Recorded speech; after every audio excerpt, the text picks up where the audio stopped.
Well, the current hourly rate is $25 per hour.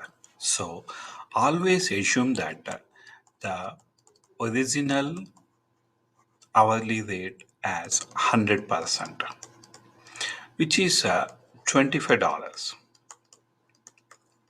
Now, the carpenter wants to increase it by 20%. So, increase means it has to go up. So, let me take plus 20%. So, the new rate is 120%.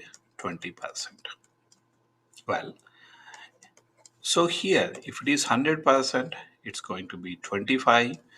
If it is 120%, how much it's going to be.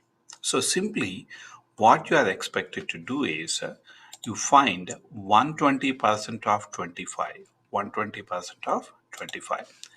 So we are going to compute this one. Okay. Well, 120% means it can be written as a fraction 120 or 100 times 25.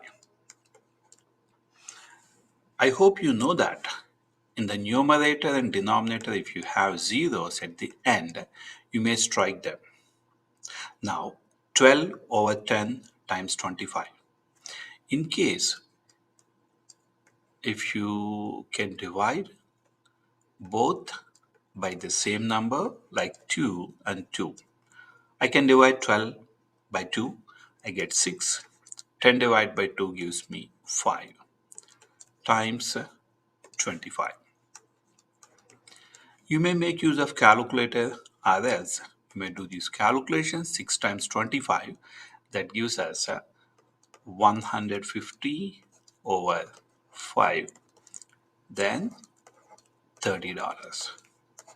So the new hourly rate is going to be $30 after increasing by 25% of the previous one.